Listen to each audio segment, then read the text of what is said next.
The summer of 2019 wasn't just another season for me. It was a moment that changed everything.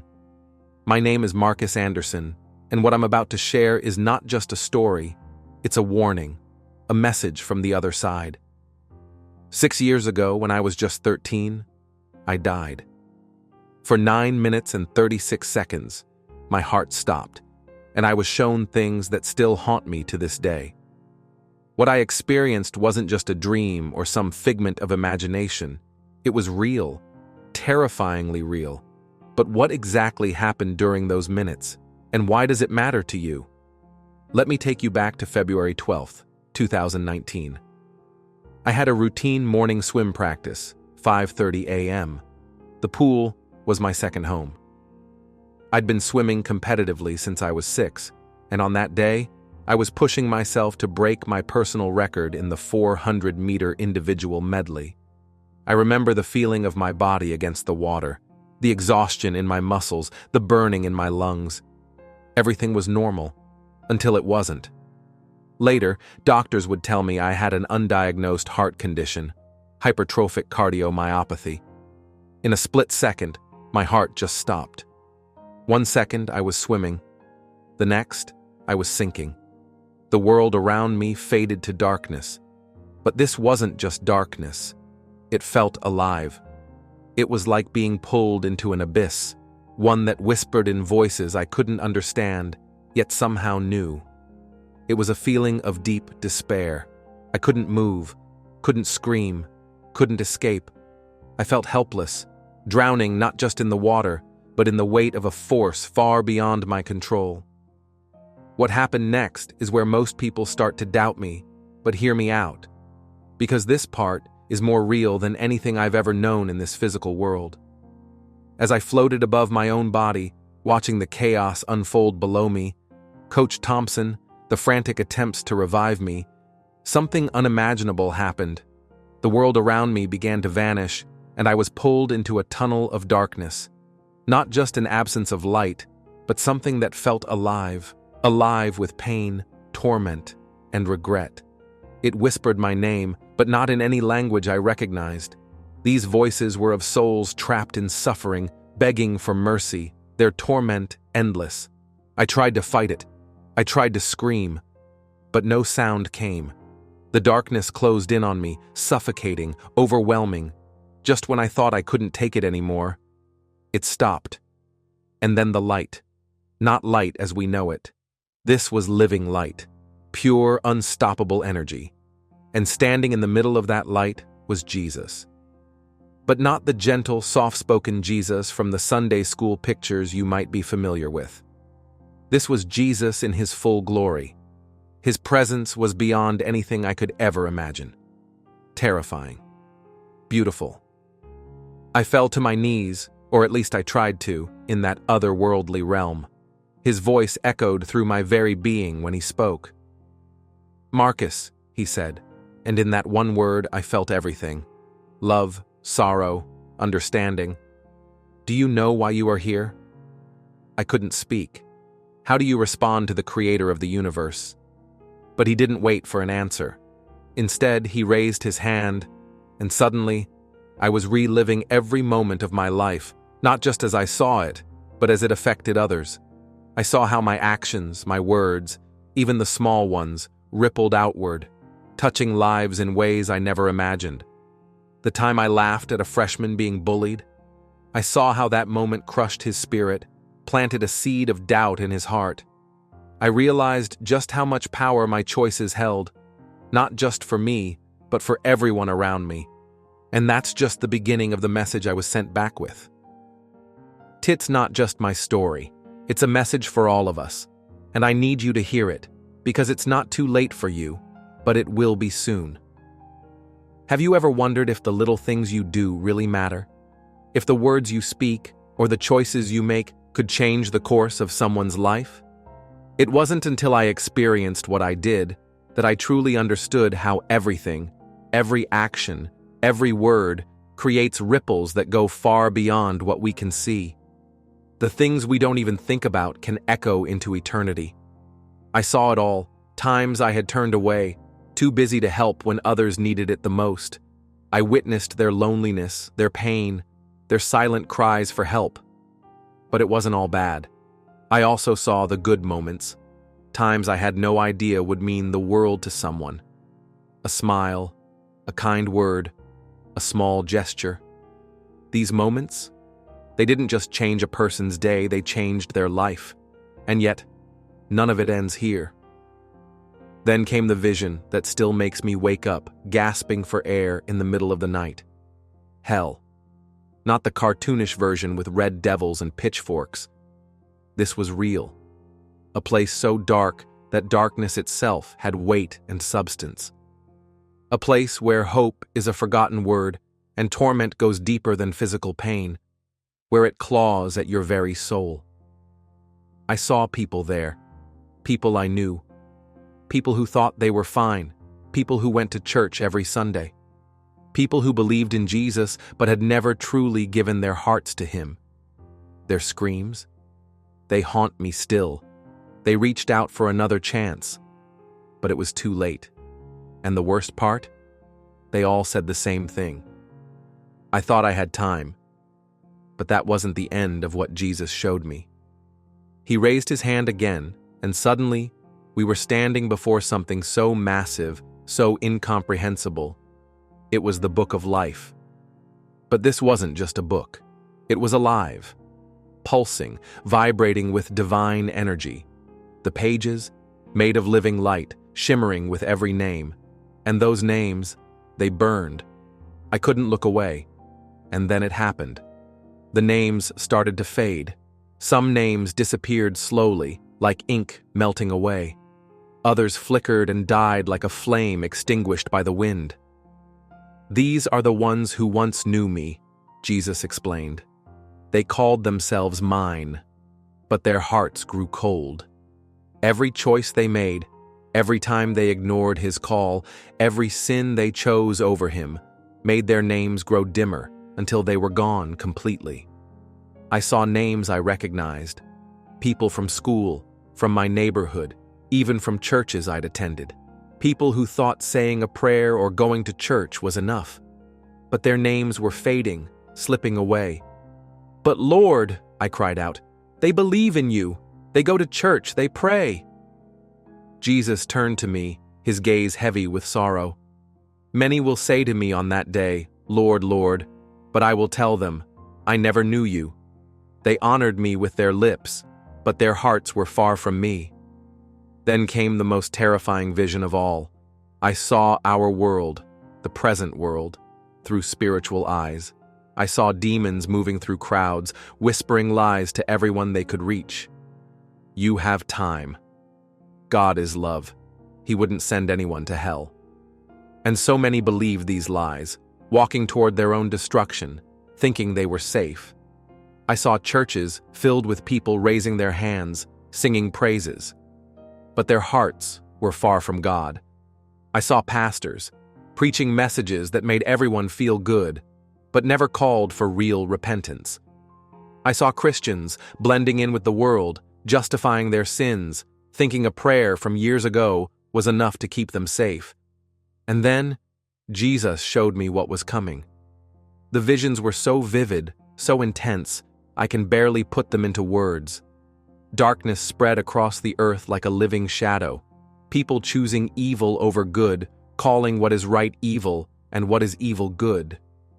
Persecution was coming for true believers, and I saw how many would fall away when following Jesus meant real sacrifice. And then an angel appeared, massive, radiant with power and authority, standing in the middle of it all. The message was clear. The time for complacency is over. The time for pretending we have more time, that's over too. It's time to wake up, to face the truth, and to make a choice before it's too late. Imagine standing on the edge of eternity, knowing time is slipping away, yet so many can't see it. That's what I felt when I heard his voice, the voice of Jesus. It shook everything around us. The harvest is ready, but many will be lost because they waited too long, he declared. I saw the storm. Waves of destruction crashing not just through the world, but into souls. spiritual darkness swallowing entire nations. We are so close to the end, yet people remain oblivious, caught up in distractions, phones, social media, entertainment, politics. They don't see that time is running out. Then came the moment I will never forget. Jesus showed me something that still makes me tremble. I saw the door closing, the moment when it's too late to choose Him. I saw people waking up, suddenly realizing the truth, begging for more time. But the door was shut, and it was too late. "This is why I brought you here," Jesus told me. "They must be warned. Time is shorter than they know." But as I stood there, I felt a presence. Demons.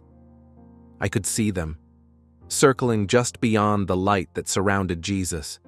Their eyes glowed with a sickly red fire. They weren't comical figures.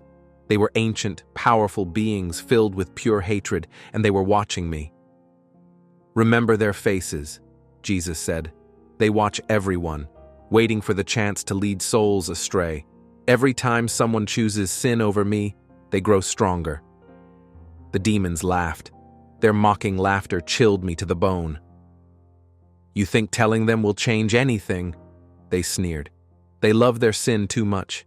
They'll choose us, just like they always have." But Jesus wasn't finished.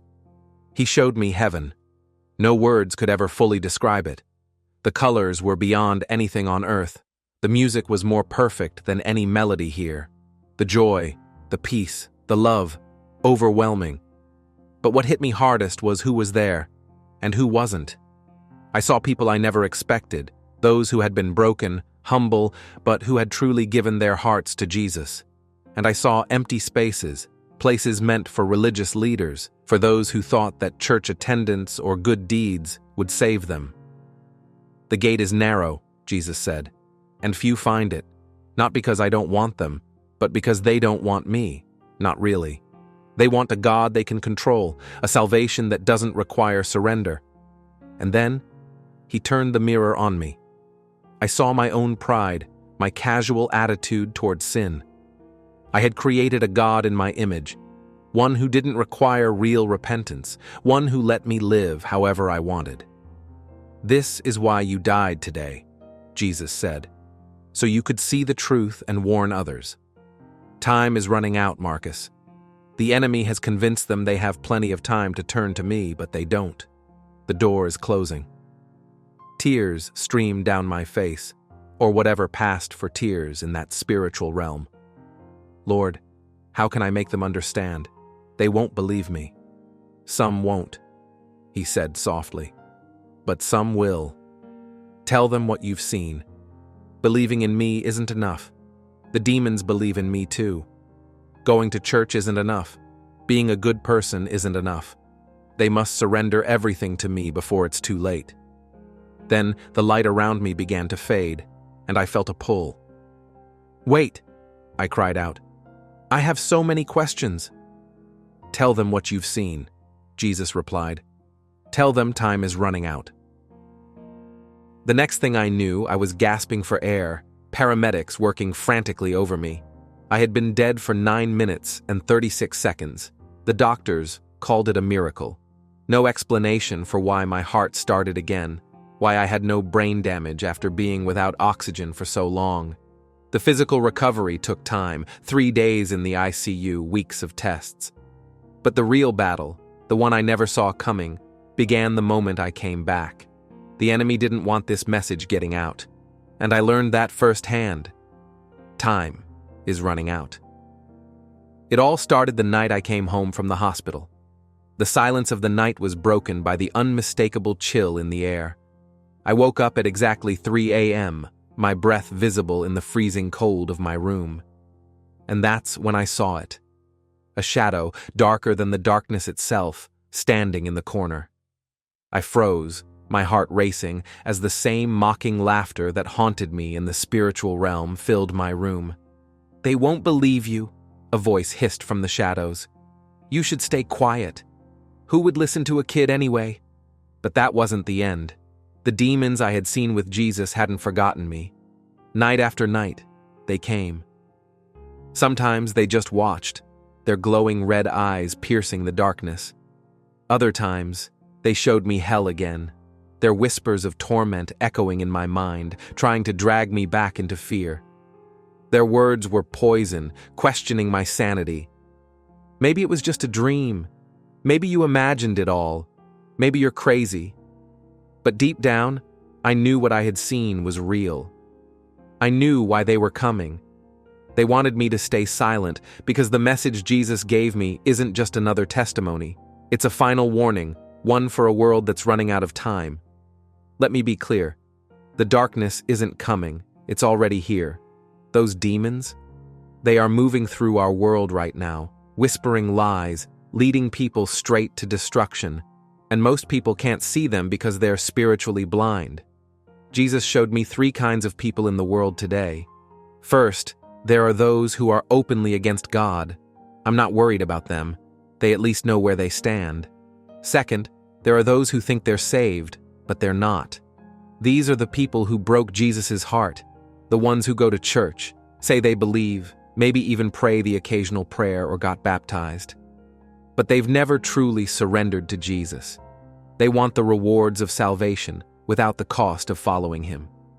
Their names are fading from the book of life, and they have no idea. Third, there are true believers, the ones who have genuinely given their lives to Jesus. But even many of them are asleep, distracted by the world, unaware of how little time is left. Since I came back, I see things differently. I can't look at a crowd of people without thinking about what Jesus showed me. How many are deceived? How many think they're saved but aren't? How many are walking straight toward destruction, believing they're on the right path? The hardest part? Watching people's reactions when I try to share what I've seen. Some mock me. Some tell me I'm too young to understand. Some say, "That's nice, but our God isn't like that." They don't realize they're doing exactly what Jesus showed me, that people would prefer comfortable lies over uncomfortable truths. But the most heartbreaking are the ones who listen, who know I'm speaking the truth, but still choose to wait. They say, "I'll get serious about God when I'm older," or "I believe in Jesus, isn't that enough?" They don't realize tomorrow isn't guaranteed. I didn't expect to die at 15, and neither did the souls I saw in hell. No one expects their time to run out. The spiritual warfare hasn't stopped since I came back. If anything, it's gotten more intense. The enemy is relentless, using every tactic to silence this message. Sometimes it's through direct attacks, those nights when demons physically manifest in my room. Other times, it's through people, even Christians, who tell me I'm too extreme, too scary, too fundamentalist. But I'm not backing down. This message is too urgent. Time is running out, and the truth needs to be heard. How can I not be scared for people when I've seen what's coming? How can I water down this message when I've witnessed the consequences of comfortable Christianity? How can I stay silent when Jesus specifically sent me back to warn others? This is what Jesus wants me to tell you. Time is running out. Not just for the world, but for you. Every time you choose sin over him, every time you ignore his voice, every time you delay fully committing your life to him, your name fades a little more from the book of life. And one day, maybe today, maybe tomorrow, it will be too late. The comfortable, casual Christianity that's so popular today, it's sending people to hell. Jesus showed me people in torment who were shocked to be there because they thought going to church and being a good person was enough. They thought believing in God was enough. They thought they had time to get serious about their faith later. The demons I saw, they're real, and they're working overtime right now because they know how short time is. Every time you justify sin, every time you choose the world over Jesus, every time you say, "I'll get right with God tomorrow," you're listening to their lies. The darkness coming to our world, it's not just coming, it's already here. Jesus showed me how the spiritual realm overlaps with our physical world. Right now, as you're reading this, there's a battle being fought for your soul. The enemy is working desperately to keep you distracted, to keep you thinking you have time, to keep you believing that partial commitment is enough. Since sharing my testimony, I've received thousands of messages. Some mock me, some attack me, but others, they've heard the truth. They've recognized the urgency and turned to Jesus with their whole hearts, not just their words. But for every person who listens, there are hundreds who don't. They say things like, "God is love. He wouldn't send anyone to hell," or "I'm basically a good person," or "I believe in Jesus in my own way." These are the lies the enemy wants people to believe. I saw in the book of life, belief alone isn't enough. The demons believe in God too. What matters is surrender, complete, total surrender to Jesus. Every night before I go to bed, I pray for those who are still walking in darkness, those who think they're saved but aren't, those who are putting off their decision to fully follow Jesus. Because I know what awaits them if they don't turn back. I saw it, I felt it, and I wouldn't wish that fate on anyone. This isn't about religion. It's not about rules or traditions or going to church. It's about a relationship with Jesus, a real, personal, all-consuming relationship. Because when the end comes, and it will come, nothing else will matter. Not your money, not your status, not your achievements. All that will matter is whether you truly knew Jesus and whether he truly knew you. The spiritual attacks continue. Last night, I woke to find my room filled with demonic presence.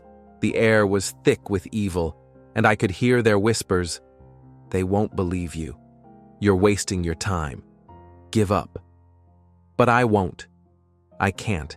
Jesus didn't bring me back to live a normal life. He brought me back to warn others before it's too late. This is what I want you to understand. Jesus loves you. He loves you so much that he sent me back from death to warn you. But he won't force you to choose him.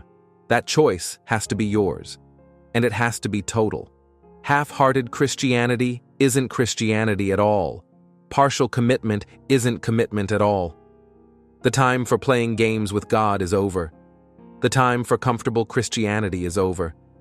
The time for thinking you can live with one foot in the world and one foot in heaven is over. Jesus showed me, that kind of faith won't save you. I died. I saw heaven. I saw hell. I saw Jesus. And I was sent back with this warning. Time is running out. The door is closing. Don't wait until it's too late. This isn't just my story. It's your wake-up call. What you do with it is your choice. But remember, I died to bring you this message. The question is, will you listen before it's too late?